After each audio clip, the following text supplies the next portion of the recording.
नमस्कार, आप सभी का स्वागत है हेलो हरिद्वार पर। मैं हूं आपके साथ स्वाति सिंह। और जैसा कि आपको पता है कि हरिद्वार जिले में हो चुकी है त्रिस्तरीय ग्राम पंचायत चुनाव की घोषणा। 26 तारीख को वोटिंग होनी है और नतीजा तो जनता के हाथ में है। इस मुहिम में लगातार जो ग्राम प्रधान के उम्मीदवार है वो लगातार कोशिश कर रहे हैं कि कैसे जो जनता है उसको लुभाने की, उनको रिझाने की लगातार अपने प्रयासों में वो संलग्न है। इसी बीच आज हम मौजूद हैं नूरपुर पंजनेड़ी में और यहाँ की जो ग्राम प्रधान की उम्मीदवार है कल्पना रावत जी हमारे साथ एक भावी उम्मीदवार यहाँ पर मौजूद है। तो इनसे इस खास बातचीत में हम जानेंगे इनकी कार्य योजना के बारे में, कार्य प्रणाली के बारे में और आखिर किन उद्देश्यों को लेकर ये क्षेत्र में उतरी है और इनको क्या कमी यहाँ पर नजर आती है। तो मैम आपका बहुत बहुत स्वागत है हमारे चैनल पर। बहुत बहुत धन्यवाद आप लोगों का।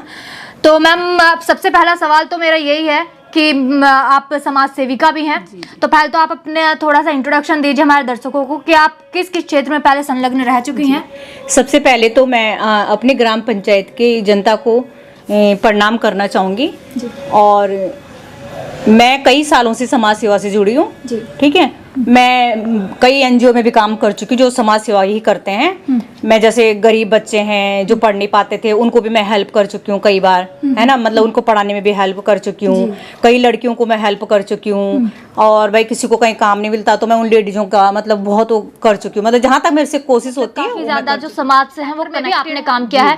तो अभी आप मतलब एक ग्राम प्रधान के उम्मीदवार के रूप में अपने आप को प्रेजेंट कर रही हैं गाँव वासियों के सामने, किन उद्देश्यों के साथ आप उतरी हैं? बिल्कुल, मेरा तो समाज में कई सालों से आना जाना है और मैं देख चुकी हूँ कि हमारे कई काम ऐसे मतलब कई क्या कुछ भी काम नहीं हुआ है ना जो होना चाहिए जमीनी स्तर पे। जैसे जगह जगह कूड़े के ढेर लगना, उसकी कोई व्यवस्था नहीं है, सही तरीके से व्यवस्था नहीं है कि एक जगह कूड़ा रखा जाए। ठीक है, जैसे नालियां हैं, नालियां सही ढंग से बनी हुई नहीं है। पानी की निकासी है, नालियों की जो पानी की निकासी होती है उसका सही ढंग से वो नहीं है कि पानी कहाँ जाएगा, है ना। सबके घरों के आगे भरा पड़ा है पानी। लाइटों की व्यवस्था नहीं है, गांव में जो है लाइट लगनी है उसकी व्यवस्था नहीं है। रोड भी हमारी सही नहीं है और भाई आए दिन आप लोगों को पता है आए दिन सभी जगह चोरियां होती रहती है। तो मैं चाहूंगी गांव में सीसीटीवी कैमरे की भी व्यवस्था हो और मतलब एक तरीके से सिक्योरिटी भी होगा, सिक्योरिटी भी हो गाँव में। और भाई कई लड़कियां ऐसी है जिनके पास भाई आर्थिक स्थिति उनकी ठीक नहीं है ना, वो शादी के लायक हो रखी है। उनके माँ बाप सोचते हैं शादी करनी अपने बच्चे की, लेकिन उनकी आर्थिक स्थिति ठीक नहीं है। तो मैं आगे चाहूंगी कि मैं उनके लिए पंचायत स्तर पे एक फंड तैयार करूं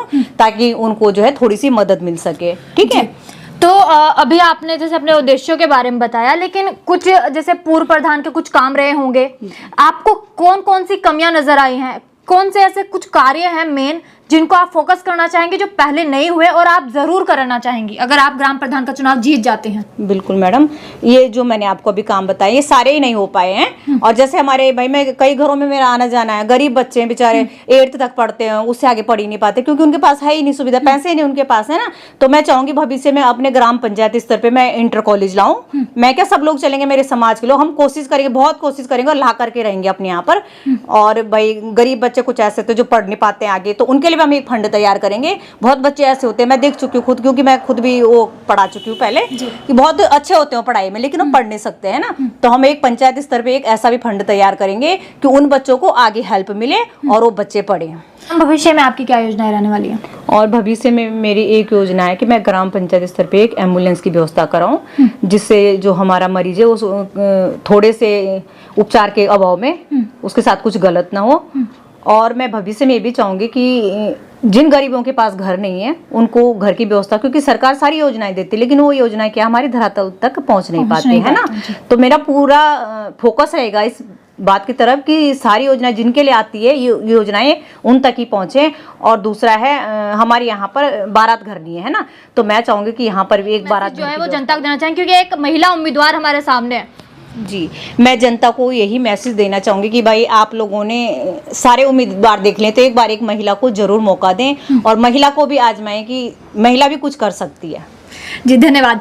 तो इस समय हमारे साथ मौजूद थी कल्पना रावत जी, जिनसे बात करके हमें महसूस हुआ कि कहीं ना कहीं जो समाज सेविका जो इन्होंने अपना एक रोल प्ले किया है समाज में, वो बेहतरीन रोल प्ले किया है और जो इनकी सोच है वो कहीं ना कहीं अव्वल दर्जे की है। और इनका मानना है कि आपने पूर्व प्रधान या फिर जितने प्रधान हुए उनको आजमाया है, एक बार मौका जरूर दे के देखें।